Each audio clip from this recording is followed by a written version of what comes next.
Hello నమస్తే, నేను journalist Srinivas. ఈరోజు న్యూస్ ఛానల్స్లో ముందుగా నవ తెలంగాణ పేపర్ చూద్దాం. మేము ఓడిన ప్రజల్లోనే ఉన్నాం, కేసీఆర్ ఫామ్ హౌస్లోనే. మాజీ సీఎం అసెంబ్లీకి రావాలి, అనుభవాలను పంచుకోవాలి. ఫ్లోరైడ్ సమస్యకు శాశ్వత పరిష్కారం. ఎస్ఎల్బీసీ ఉదయ సముద్రం పూర్తి చేస్తాం. ప్రాజెక్టులకు గ్రీన్ ఛానల్ ద్వారా నిధులు విడుదల.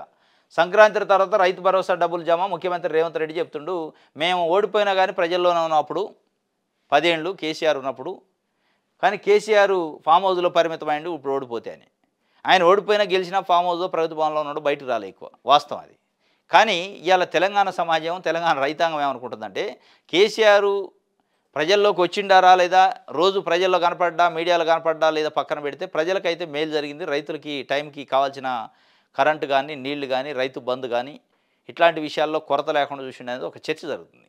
అది మీరు గమనించుకోవాలి. ముఖ్యమంత్రి రేవంత్ రెడ్డి గారు మేము ఓడిపోయిన ప్రజల్లోనే ఉన్నాం, కేసీఆర్ ఫామ్ హౌస్లో ఉండంటే, ఇప్పుడు మీరు ప్రజల్లో ఉంటున్నారు, రోజు కనపడుతున్నారు. ఏదో జిల్లా పోతున్నారు, హైదరాబాద్లో ప్రెస్ మీట్లు పెడుతున్నారు, రకరకాల మీటింగ్లు పార్టిసిపేట్ చేస్తున్నారు, ప్రజలు చూస్తున్నారు కంటితోని ముఖ్యమంత్రిని.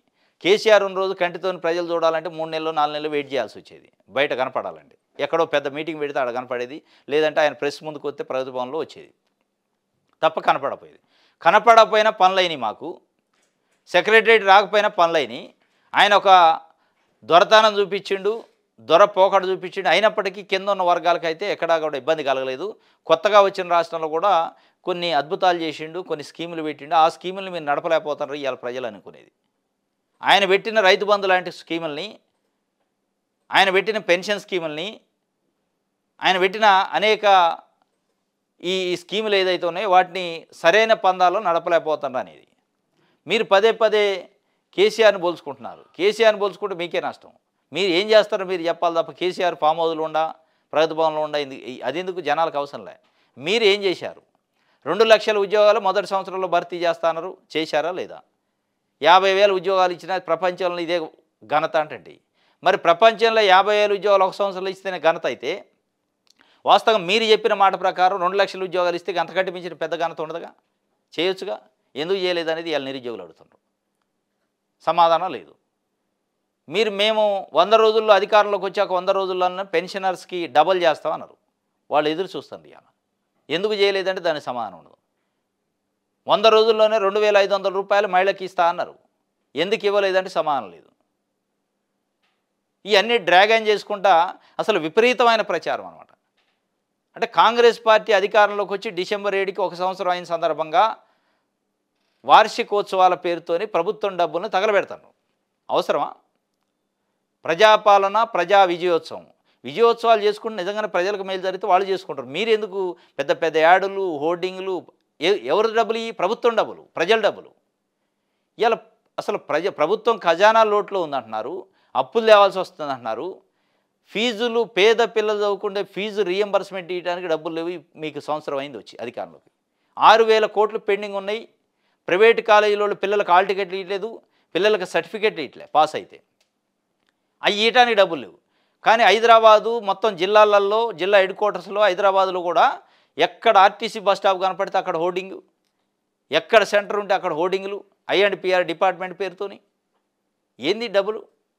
అన్నీ ఒక 20-25 పేపర్లలో, మెయిన్ పేపర్లో హెడ్డింగ్, ఇది పెద్ద బ్యానర్తోని మొత్తం ఒక ఫుల్ పేజీ యాడ్లు. దేనికోసం? ఎవరికి ఉపయోగపడతాయి ఈ యాడు? ఎవరిని చైతన్యం చేయడానికి యాడ్స్, ప్రకటనలు? ఎంత ఖర్చు, ఎంత దుబారా? మీరు పిల్లలకి, పేద పిల్లలు చదువుకునే, SC ST BCలు చదువుకునే ఫీజు రీఎంబర్స్మెంటు పిల్లలకి ఇవ్వడానికి డబ్బులు లేవు, కానీ యాడ్లు వేసుకుంటున్నారు, పెద్ద పెద్ద హోర్డింగ్లు వేస్తున్నారు. మళ్ళీ నేను తిరుగుతున్నా కానీ ఫామ్ హౌస్లో ఉండే కేసీఆర్ అంటే ఇప్పుడు ఆయనకు మించిపోయారు మీరు. ఆయన ఇది ప్రచారం పిచ్చే, ఆయన ఏం తక్కువ కాదు. ఆయన 2023 జూన్ 2కి తెలంగాణ వచ్చి 9 సంవత్సరాలు అయితే 10 ఏళ్ళు అయిందని దశాబ్ది ఉత్సవాలు చేసిండు. వాస్తవంగా దశాబ్ది ఉత్సవాలు జూన్ 2, 2024లో చేయాలి. 2023లో చేసిండు ఆయన. విపరీతమైన ఖర్చు పెట్టిండు, ప్రచారం కర్రు కాల్చి వాత పెట్టారు జనాలు. మీరు ఇవాళ సంవత్సరం అయితే ఏంది, 2 ఏళ్ళు అయితే ఏంది, 3 ఏళ్ళు అయితే దీనికి ఉత్సవాలు ఏంది? దరిద్రంగా ప్రభుత్వం డబ్బులు పెట్టి ఉత్సవాలు ఏంది? మీ పార్టీ అధికారంలోకి వస్తే పార్టీ చేసుకోవాలి, ఉత్సవాలు చేస్తే. ప్రభుత్వానికి ఏం పని? ప్రజలకి ఏం పని? ఇది government is government continuation process. ఇవాళ నువ్వు ఉంటూ రేపు ఇంకోటి వస్తారు, మొన్న ఇంకోటి ఉండు. ఇక సంవత్సరం అయినప్పుడు 2 ఏళ్ళు అయినప్పుడు డబ్బులు ఖర్చు పెట్టి ప్రభుత్వ సొమ్మును ఖర్చు పెట్టి యాడ్లు హోర్డింగ్లు పెడతారు ఎవడన్నా ఏం చేశారని ఒకవేళ చేస్తే చేసి ఉండొచ్చు మీరు అంత పెద్ద ఉత్సవాలు పబ్లిసిటీ అవసరమా అనేది ఇలా తెలంగాణ సమాజం మాట్లాడుకుంటుంది. విద్యార్థుల ఆత్మహత్యలపై సమగ్ర విచారణ జరపాలి, నారాయణ శ్రీ చైతన్యాలను రద్దు చేయాలి. చేస్తారా? ఎవడికన్నా గట్స్ ఉన్నాయా? ఏ రాజకీయ నాయకుడికి లేవు, కాంగ్రెస్కి లేవు, బీఆర్ఎస్కి లేవు, బీజేపీకి లేవు. నారాయణ శ్రీ చైతన్యాన్ని రద్దు చేసేంత దమ్ము గట్స్ ఉన్నాయి ఎవడికన్నా? వాళ్ళు చేసే అరాచకాలు, వాళ్ళు చేసే దందాలు మామూలా? అందరికీ తెలుసు, అందరు నాయకులకు తెలుసు, అందరు ప్రభుత్వంలో ఉన్న అధికారులకు కూడా తెలుసు. ఎవడో చేయరు, టచ్ కూడా చేయరు. మొత్తం బతికేదే వీళ్ళు దాని మీద కదా, వాళ్ళ మీద. ప్రజల రక్తాన్ని నారాయణ శ్రీ చైతన్య తాగుతుంటే ఆయన దగ్గర నుంచి కొంత రక్తాన్ని ఇవాళ నాయకులు తాగుతున్నారు. వాస్తవంగా లిటరల్లీ చెప్తాను నేను, దాంట్లో డౌటే లేదు. ఈ ఎస్ఎఫ్ఐ నేను డిమాండ్ చేసింది విద్యార్థుల ఆత్మహత్యలపై సమగ్ర విచారణ జరపాలి, జరపరు. అసలు ఆత్మహత్య జరిగితే సాపలో చుట్టి గేట్ అవతల పడేస్తుంటే విచారణ ఎక్కడిది? పేరెంట్స్ పోతే శవాన్ని కూడా ఇచ్చే పరిస్థితి లేదు. గాంధీలోని తెచ్చుకోండి అంటున్నారు, పోస్ట్ మార్టం పంపించిన తెచ్చుకోండి, అయిపోయింది, చచ్చిపోయింది, అయిపోయా, మా స్టూడెంట్ కాదు, మీరు వెళ్ళిపోవటమే. ఇంత అమానవీయంగా జరుగుతుంది. అయినా కానీ అక్కడ చర్యలు లేవు, వాళ్ళపైన ఏమీ లేదు. ఎస్ఎఫ్ఐ నేతలు ఆరోపణలు చేశారు, నారాయణ శ్రీ చైతన్యాలను రద్దు చేయాలని. రద్దు చేయరు వాళ్ళు. మీరు ఎంత మొత్తుకున్నా రద్దు చేయరు, అది అయ్యే పని కాదు. పేరెంట్స్ పంపకుండా ఆపరు, వీళ్ళు రద్దు చేయరు.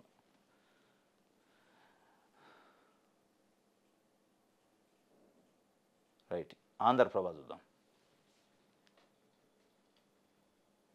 మీకు ఇదే మా ఆహ్వానం, కేసీఆర్కి పొన్నం ప్రభాకర్ అధికారికంగా ఇస్తాడు గవర్నమెంట్ తరఫున. ప్రతిపక్ష నాయకుడు కాబట్టి రేపు తెలంగాణ తల్లి విగ్రహావిష్కరణ ఉంది సెక్రటరియట్లో. అంటే తెలంగాణ తల్లిని కేసీఆర్ ఉన్నప్పుడు కూడా వాళ్ళు ఒక రూపంలో పెడితే అది కరెక్ట్ లేదు, అది దొరతనం అందులో కనపడుతుంది, బూర్జువా మెంటాలిటీ కనపడుతుంది. నెత్తిన కిరీటం, మొత్తం వడ్లానాలు, గోల్డ్, ఇదంతా తెలంగాణ సామాన్య మహిళని అందులో ప్రతిబింబించట్లేదు. కాబట్టి మేము ప్రజాపాలన మాది కాబట్టి ప్రజల కోణంలో విగ్రహాన్ని తెస్తామని తెచ్చారు. ఇప్పుడు ఇక దానిపైన కూడా అనేక విమర్శలు వస్తున్నాయి. అందులో కూడా సామాన్య మహిళ కనపట్టలేదని. సో ఏదేమైనప్పటికీ రేపు డిసెంబర్ 9 నాడు తెలంగాణ తల్లి విగ్రహం ఓపెనింగ్ ఉంది. దానికి ముఖ్యమంత్రి పంపిండు పొన్నం ప్రభాకర్ని, ప్రతిపక్ష నాయకుడిని కూడా పిలవండి అని. ప్రతిపక్ష నాయకుడితో పాటు ప్రోటోకాల్ ప్రకారం కేంద్ర మంత్రులకు అందరికి ఆహ్వానించారు. కేసీఆర్కి ఇవ్వడం అనేది ఒక ఆశ్చర్యకరం. ఎందుకంటే ఆయన ఇంతవరకు అసెంబ్లీకి రాలే, గెలిచిన తర్వాత ఎప్పుడు ప్రభుత్వ కార్యక్రమాల్లో కానీ అధికారిక కార్యక్రమాల్లో పాల్గొనలేదు, మొత్తం పరిమితం అయిపోయింది ఫామ్ హౌస్కి. మరి ఇప్పుడు వస్తారా అంటే డౌటే, నాకు తెలిసి వచ్చే అవకాశం లేదు. అసలు ఈ తెలంగాణ తల్లి విగ్రహం సెక్రటరీలో పెట్టడానికి కూడా నేపథ్యం ఏంటంటే బీఆర్ఎస్ అవుతుంది. రాజీవ్ గాంధీ విగ్రహం పెట్టారు సెక్రటరియట్ ముందు బయట పక్క. ఆ ప్లేస్ని మేము తెలంగాణ తల్లి విగ్రహం పెట్టడం కోసం అలాట్ చేసి ఉంచును. తెలంగాణ తల్లి అంటే మీకు గౌరవం లేదని బీఆర్ఎస్ ఆరోపణ చేసింది. మీ పార్టీ నాయకుడిది ఎట్లా పెడతాడని. లేదు ఆయన భారతరత్న మాజీ ప్రధాని రాజీవ్ గాంధీకి మేము విగ్రహం పెడతాను, తెలంగాణ తల్లిని కూడా గౌరవించుకుంటూ సెక్రటరీ పెడతామని పెడతాను. ఇప్పుడు ఆ విమర్శకి కౌంటర్ అన్నట్టు ఇది. దానికోసం ఒక 150 కోట్లు ఖర్చు పెట్టి ఇలా ఈ ఒకళ్ళకంటే ఒకళ్ళు ఫాల్స్ ప్రెస్టేజ్ పోయి ప్రభుత్వం సొమ్మును వృధా చేయడం తప్ప దీనిలో ఏమీ లేదు. ఇక తెలంగాణ తల్లి విగ్రహంకి ఇదే మా ఆహ్వానం అని పంపారు. మరి ఆయన వస్తాడా లేదు చూడాలి. మా అడ్డాకు వచ్చి అడ్డగోలు మాటల నడ్డాపై సీఎం రేవంత్ ఫైరు. ఏడాదిలో 21,000 కోట్ల రుణమాఫీ చేసాం, సంక్రాంతి తర్వాత రైతు భరోసా. బీజేపీ రాష్ట్రాల్లో చేశారా? మేము 55,000 ఉద్యోగాలు ఇచ్చాం, గుజరాత్లో మోడీ ఎన్ని ఉద్యోగాలు ఇచ్చారు? మేము చేసినవి చెప్తున్నాం, మీరు చేస్తే నిరూపించండి. నిజమైతే ఢిల్లీకి వచ్చి క్షమాపణ చెబుతా బీజేపీ అధ్యక్షుడికి సీఎం సవాల్. కేసీఆర్ రాసిచ్చిన స్క్రిప్ట్ చదివారని ఎద్దేవా. ఉదయ సముద్రం ఎత్తిపోతలకు శ్రీకారం. వైటీపీఎస్ యూనిట్ 2 జాతికి అంకితం. మా అడ్డాకు వచ్చి అడ్డగోలు మాట్లాడితే కుదరదు నడ్డా అని ముఖ్యమంత్రి రేవంత్ రెడ్డి చెబుతుండు. ఈ భారతదేశంలో పుట్టిన ప్రతి ఒక్కడికి అంత అడ్డే. మీ అడ్డా, ఆయన అడ్డా, ఇట్లా అడ్డాలు ఉండవు. బీజేపీ అధ్యక్షుడు ఆయన జేపీ నడ్డా ఒక ప్రోగ్రాంకి వచ్చిండు. అంటే తెలంగాణ మీ అడ్డా, ఇది తెలంగాణ ప్రజలు, ఇది కూడా భారతదేశంలో ఉంది, తెలంగాణ ప్రజల అడ్డా, ఇది మీది కాదు అడ్డా. ఈ మీ అడ్డా మా అడ్డా అని బేర్లు గీసుకొని గుజరాత్ ఒకటి అడ్డా, తెలంగాణ ఒకళ్ళది, ఆంధ్రప్రదేశ్ ఒకళ్ళది అడ్డా. ఇది రాజరికం కాదు అడ్డాలు కావడానికి. కానీ ఆయన ఏదైతే పొలిటికల్ విమర్శలు చేసిందో దానికి కౌంటర్ వేయండి. మీరు ఏం చేశారని ఏదో చెప్పారు. వారి శుద్ధపోస మాటలు కూడా అట్లా ఉంటాయి.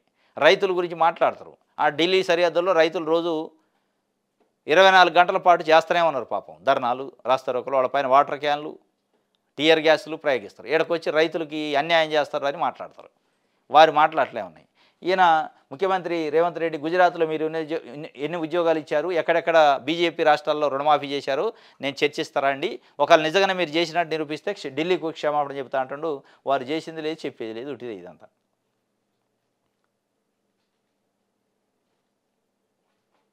రైట్. ఆదాబ్ హైదరాబాద్ చూద్దాం.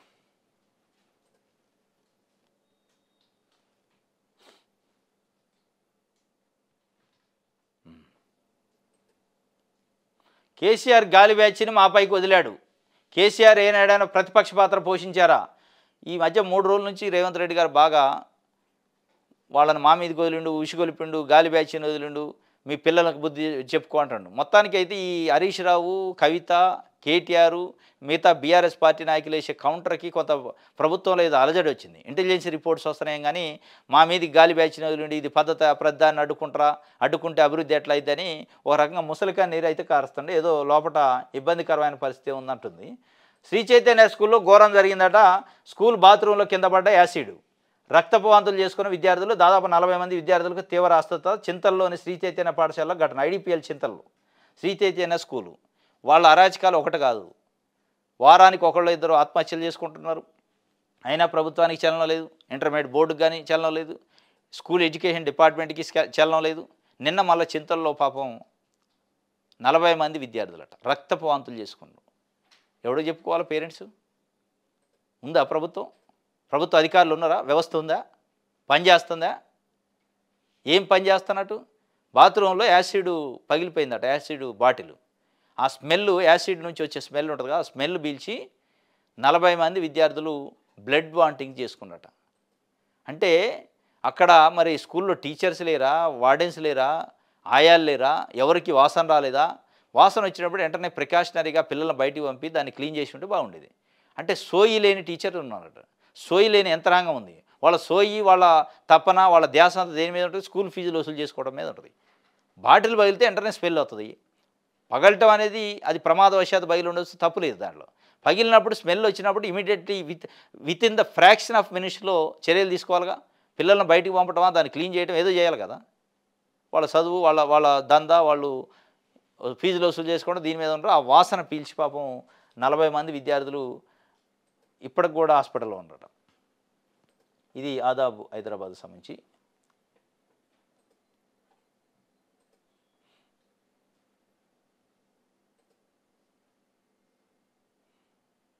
రైట్. రేపు సాయంత్రం 6:05 తెలంగాణ తల్లి విగ్రహావిష్కరణకు ముహూర్తం ఫిక్స్ అయిందట. సోమవారం సాయంత్రం 6:05 మహిళలతో ఆవిష్కరింపజేసేందుకు సీఎం ఆలోచన. 1,00,000 మంది మహిళలకు సర్కార్ ఆహ్వానం. రాహుల్ ప్రియాంక టూర్పై సందిగ్ధంగా ఉందట. ఇంకా 1,00,000 మంది మహిళలు వస్తారంటే, ఎందుకంటే తెలంగాణ తల్లి మహిళ కాబట్టి మహిళలతోనే ఓపెనింగ్ చేయించే కార్యక్రమం అంటే ఇదంతా ఒక పబ్లిసిటీ స్టంట్ తప్ప దీంట్లో ఏం లేదు, ఉటిదే. కళ్ళు కోసం వెళితే ప్రాణాలు పోయాయి. అదుపు తప్పి చెరువులోకి దూసుకెళ్లిన కారు. యాదాద్రి జిల్లా భూదానం పోచంపల్లి మండలంలో ఘటన. 5గురు దుర్మరణం. మృతులంతా హైదరాబాద్లోని ఎల్బీ నగర్ వాసులుగా గుర్తింపు.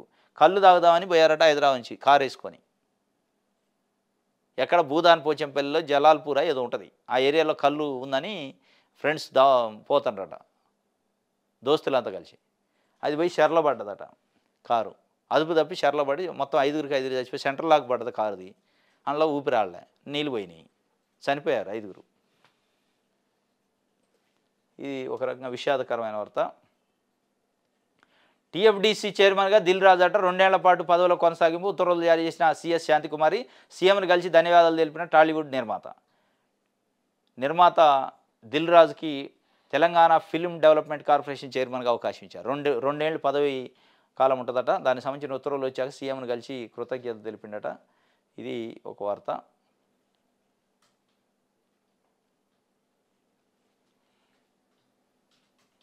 సాక్షి చూద్దాం. మోదీకి ఇదే నా సవాల్. తొలి ఏడాదిలో రుణమాఫీ చేశారా? 55,000 ఉద్యోగాలు ఇచ్చారు. వాళ్ళు హామీ ఇలా, వాళ్ళు ఏం చేస్తారు? వాళ్ళు ఇచ్చారు రుణమాఫీ చేస్తానని. నువ్వు హామీ ఇచ్చారు, మీరు 6 గ్యారెంటీలు ఇచ్చారు కాబట్టి మీరు హామీ చేశారు, అమలు చేశారు, వాస్తవం. అది కూడా పూర్తిగా కాలే. మీరు ఇంక ఇచ్చిన హామీలు చాలా ఉన్నాయి. ఆయన అడుగుతున్నాడు, ఏమన్నా ఢిల్లీలోనో మోడీని సవాల్ కాదు, ఇక్కడ ఉన్న ప్రజలతో చెప్పండి మీరు ఏం చేశారు. 6 గ్యారెంటీలు 100 రోజులు అమలు అయినాయా లేదా? ఎన్ని అయినాయి, ఎన్ని కాలే? మీరు ఇస్తున్న 2 లక్షల ఉద్యోగాల కథ ఏంది?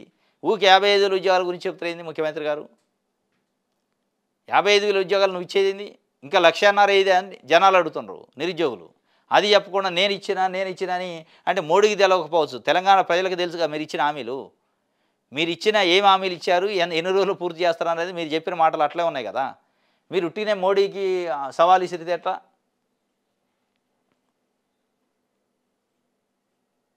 తెలంగాణ తల్లి విగ్రహం మార్పును ఆపండి అని చెప్పి నిన్న హైకోర్టులో పిటిషన్ వేసిండు జూలూరి గౌరీశంకర్, మాజీ బీసీ కమిషన్ మెంబరు. రాష్ట్రంలో విగ్రహాలను మార్చకుండా ప్రభుత్వాన్ని ఆదేశించండి, 150 కోట్ల ప్రజాధనం వృధాన్ని నివారించండి. హైకోర్టులో ప్రముఖ రచయిత జూలూరి గౌరీశంకర్ పిల్లేసిండు. పిల్లేస్తే అది ఇంకా నెంబర్ కాలేదట. నేను హైకోర్టు రిజిస్ట్రీ దగ్గర పెండింగ్ ఉంది కేసు. అంటే కేసు తీసుకోవాలా లేదా, నెంబర్ ఇవ్వాలా లేదా. మొత్తానికైతే రేపే మరి సాయంత్రం విగ్రహావిష్కరణ ఉంది. కోర్టు రేపు ఏం చేస్తుందో చూడాలి. మండే రోజు ఏమన్నా లంచ్ మోషన్ పెడితే ఏమైనా ఆర్డర్ ఇస్తుందా ఆపమని తెలియదు. కానీ 150 కోట్ల రూపాయలు వృధా చేసి తెలంగాణ తల్లి విగ్రహం పేరుతో ప్రజాదాన్ని వృధా చేస్తున్నారు. అందుకే విగ్రహాలను మార్చకుండా ఆదేశించండి అన్నాడు. కానీ అంత ఈజీగా వస్తుందా లేదా చూడాలి. ఎందుకంటే ఈ స్టేజ్లో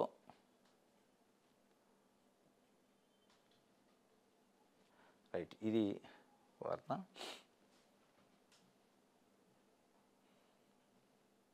ఆంధ్రజ్యోతి చూద్దాం. మభ్యపెట్టి అధికారంలోకి వచ్చారు, ప్రజలకు మోసపూరిత హామీలు ఇవ్వడమే కాంగ్రెస్ నైజం. తెలంగాణ, కర్ణాటక, హిమాచల్లోనే ఇలానే గెలిచింది.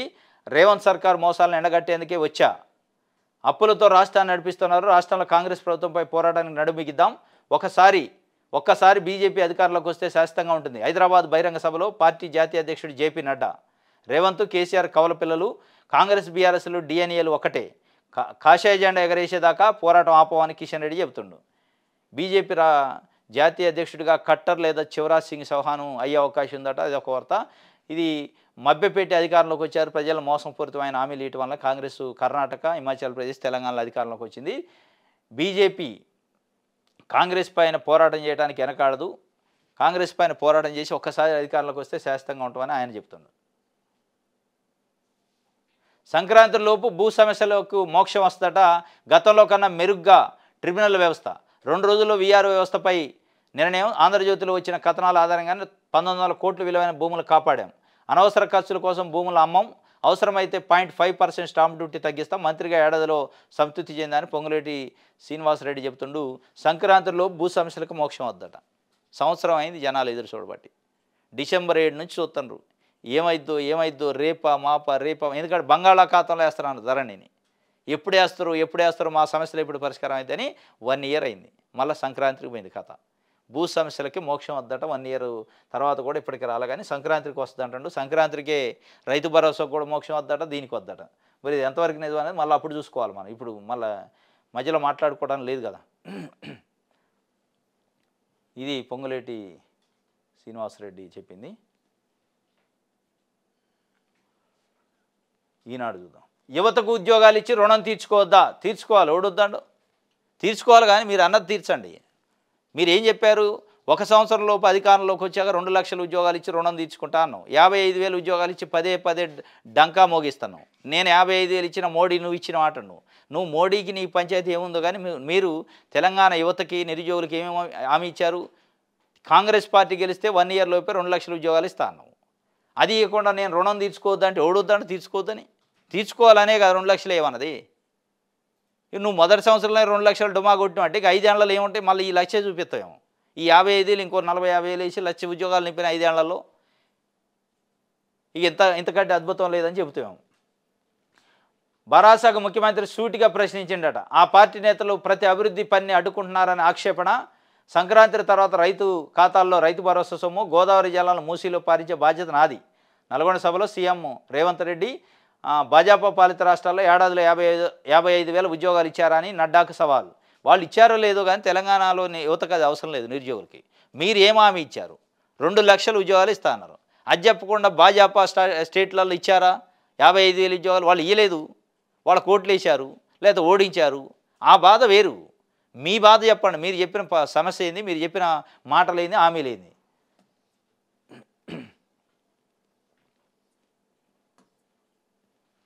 ఇది ఒక వార్త. దివ్యాంగులకు ఇచ్చిన హామీలు అమల్లో ప్రభుత్వం విఫలమైంది. విహెచ్పిఎస్ వ్యవస్థాపక అధ్యక్షుడు మందకృష్ణ మాదిగ. ఎన్నికల సమయంలో దివ్యాంగులకు ఇచ్చిన హామీలను అమలు చేయడంలో రాష్ట్రంలోని కాంగ్రెస్ ప్రభుత్వం విఫలమైందని వికలాంగుల హక్కుల పోరాట సమితి ఎంఆర్పిఎస్ వ్యవస్థాపక అధ్యక్షుడు మందకృష్ణ మాదిగ విమర్శించారు. వారికి ఇచ్చిన హామీలు అమలు చేయకుండా విజయోత్సవాలు నిర్వహించడం ఎంతవరకు సమంజసమని ప్రశ్నించారు. శనివారం హైదరాబాద్ సోమాజిగూడ ప్రెస్ క్లబ్లో విహెచ్పిఎస్ ఆధ్వర్యంలో నిర్వహించిన అఖిలపక్ష సమావేశంలో ఆయన మాట్లాడారు. దివ్యాంగులకు ప్రతి నెల పెంచిన 6,000 చేయుత కింద 4,000 ఇస్తామన్న హామీ ఇంతవరకు నెరవేరలేదన్నారు. ప్రభుత్వంపై రాజీ లేని పోరాటం చేసి హక్కులు సాధించుకుందామని దివ్యాంగులకు భరోసానిచ్చారు. ఇది వాస్తవం. దివ్యాంగులకి రేవంత్ రెడ్డి గారు నేను అధికారంలోకి వచ్చిన 100 రోజుల్లోపు 6,000 పెన్షన్ చేస్తా అన్నాడు. 6,000 కాదు, ఇప్పుడు ఉన్నాయే టైంకి రావట్లేదట. ఇప్పుడు వచ్చేవి కూడా టైంకి రావట్లే. మరి ఎడిపోయింది మీ హామీ? మరి దివ్యాంగులకు ఇచ్చిన హామీని కూడా నెరవేర్చుకోలేని పరిస్థితుల్లో మీరుంటే విజయోత్సవాలు అంటే ఎక్కడ విజయం వచ్చింది? ఉత్సవాలు ఏంది? ఏం విజయం ఇది? ఎవరికి విజయం? మీకు ముఖ్యమంత్రి పదవి వచ్చింది కాబట్టి, మీకు మంత్రులు వచ్చినాయి కాబట్టి మీకు విజయం. మీరేదో విజయం సాధించినట్టు మీరు ఫీల్ అవుతున్నారు. కానీ అల్టిమేట్గా ప్రజలు ఫీల్ అవ్వాలా? ప్రజలు ఫీల్ అవ్వట్లే. ప్రజలు ఎక్కడ ఇది ఏదో అద్భుతాలు జరిగినాయి ఇక మనం ఫుల్ అయినాం. ఇక ఎట్లుందంటే పెద్ద పెద్ద హోర్డింగ్లు, యాడులు, వీడులు. ఇక అసలు రాష్ట్రంలో ఉన్న 4 కోట్ల మంది తెలంగాణ ప్రజలు ఒక్కొక్క ఇంటికి ఒక్కొక్క కోటీసుడు అయినట్టు ఫీల్ అవుతుంది తెలంగాణలో కాంగ్రెస్ పార్టీ. ఎవడు కోటీసుడు కాడే, ఎవడు బాగుపడలే. బాగుపడ్డది గీగుపడ్డదంటే ఆ మంత్రులు, ముఖ్యమంత్రులు పదవులు వచ్చినాయి, వాళ్ళు దర్జాగా అనుభవిస్తున్నారు. అది విజయం ఎట్లయింది? తెలంగాణ ప్రజల జీవన ప్రమాణాల్లో మార్పు వస్తే, తెలంగాణలో ప్రతి ఇంటికి ఒక కోటీశ్వరుడు అయితే, ప్రతి ఇంటికి ఒక ఇంటర్న్షిప్ ఇదే పారిశ్రామికవేత్త అయితే అప్పుడు సంబరాలు చేసుకోవాలి. దాన్ని విజయం అంటారు. ఎక్కడ విజయం వచ్చింది? అసలు మీరు ఇచ్చిన హామీ దివ్యాంగులకు ఇచ్చిన హామీనే అమలు చేయలే. ఇంతవరకు దాని గురించి మాట్లాడలే. మీరు ఎట్లా విజయోత్సవాలు చేసుకుంటారు? మహిళలకు ఇచ్చారు, మోసం చేశారు. 2,500 రూపాయలు నెలకిస్తానని. అదే మహిళలు 1,00,000 మంది మహిళలతో తెలంగాణ తల్లి విగ్రహం ఓపెనింగ్ అంటున్నారు. అనిపి ఇట్లా మోసం చేసినట్టు అని చెప్పి మందకృష్ణ మాదిగ చెప్తుండు. ఏ రకంగా మీరు విజయోత్సవాలు చేసుకుంటారు ఇచ్చిన హామీలను ఎగ్గొట్టి అని చెప్పి. వాస్తవం కూడా అది. వెలుగు చూద్దాం.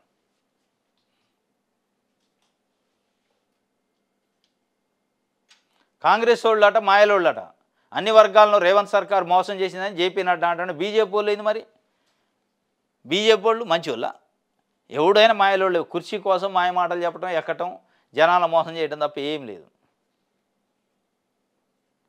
1.14 కోట్ల కుటుంబాల డేటా రెడీ అయిందట. సమగ్ర ఇంటింటికి కులగణన సర్వే పూర్తయింది. రాష్ట్ర వ్యాప్తంగా 100% కంప్లీట్ అయిందట. జిహెచ్ఎంసీలోనే 1,00,000 ఇళ్లకు పైగా లాకు. 4-5 రోజుల్లోపే డిజిటలైజేషన్ పూర్తి. డేటా ఎంట్రీలో తప్పులు జరగకుండా 800 కోడ్స్తో కంప్యూటరైజేషన్ 10 రోజుల్లోపే ప్రభుత్వానికి పూర్తి నివేదిక వస్తట. 1,14,00,000 కుటుంబాల డేటా రెడీ అయిందట. సమగ్ర ఇంటింటి కులగణన పూర్తయింది 100% అని ఒక ప్రకటన ఇచ్చారు గవర్నమెంట్. ఇది వెలుగుకు సంబంధించి. ఇది ఈరోజు న్యూస్ ఛానల్స్లో వార్తల విశ్లేషణ. రేపు తాజా వార్తలతో తిరిగి కలుసుకుందాం. Thank you.